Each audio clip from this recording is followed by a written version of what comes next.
We are at the northernmost point of our loop trip. Made it up to Sault Ste. Michigan yesterday from Detroit 2 days ago. Dropped off crew in Detroit, then finished heading up Detroit River, Lake St. Clair River into Lake Huron. Had a little bit of a bumpy ride getting into Lake Huron, but by the time we got up around the thumb, really smoothed right out. Fog lifted. We were down visibility quarter to a half mile. Couldn't see shore, just 2,000 feet off of it. And but once we got up past the thumb, cleared right out, smoothed up, and then ran across over to Oscoda, my hometown. It was kind of cool getting to bring my boat into there and then spend the night. Saw some people I knew growing up. Resupplied, and then next morning picked up my dad and recrewed, and then from there we ran up past the house I grew up in. That was kind of cool to have my boat off of there. I was gonna get out and go up to it and get some pictures, but the water's awfully cold and there's people there, so I didn't want to go bother them. It was pretty early in the morning. But was able to get in there, sat up top on the boat so I could see there's a big rock wall out in the water from where the glaciers dumped boulders. They were making the lakes, and just getting up there and seeing these rocks that could dog ear prop or take a lower unit off. It was nice having that second station. I was able to get right up to the sandbar close, got some pictures of the house.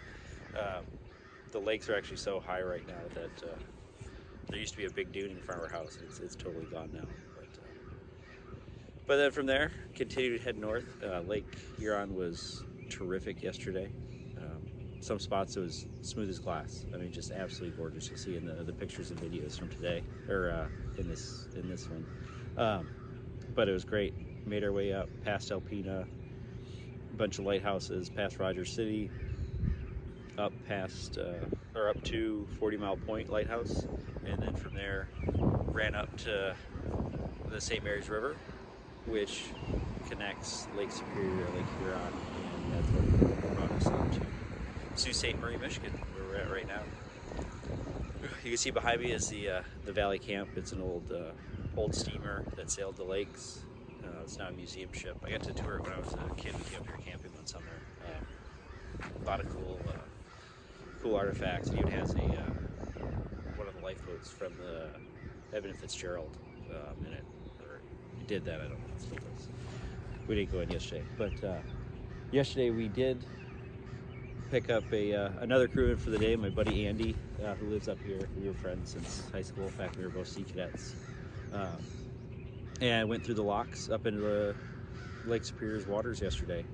So, heading later today when we go down to Michigan, we'll hit all 5 Great Lakes. So yesterday, called the American side of the Soo locks to see if we could get through, but they only had one lock going, and they were 2 hours backed up with freighters going through upbound and downbound, big boats. But the Canadian side has a recreational boater lock, a smaller original lock. So cruised over there. Didn't have to clear customs or anything. It's just a cut through point. You're not allowed off the boat or anything. Really nice lock. It was kind of cool seeing the older stuff, older original buildings that were made from the stones when they cut the locks through. Really nice crew there. But ran up the river, up into Whitefish Bay, and as soon as you got up close to the bay, you started getting wind off Lake Superior, and boy was it cold. We were sitting up top, and it probably dropped 15 degrees in just one gust. I mean, it was impressive. But got out into so Tortue could feel Lake Superior's waters, and then headed back. It was getting towards dinner time. Came back and toured around Sault Ste. Marie for a while. I got with my buddy and caught up. And now today we're gonna start heading south again. We're at our northernmost point, so it's time to start I guess you would call it the second half of our loop. We're gonna make our way down maybe Charlevoix, Traverse City area today. We'll see how the weather's looking. It looks like we get maybe some big seas coming up. in Lake Michigan, so we might have to lay up. Hopefully not. Hopefully we can kind of push through. The weather lightens up and we can start heading south, get down to Chicago and into some rivers. But I hope you guys enjoy the video. Remember, keep hitting the like and subscribe. We got, last time I looked, it was like 160 people subscribing. So keep them coming. Tell your friends, tell your family, and I'll see you guys on the next one.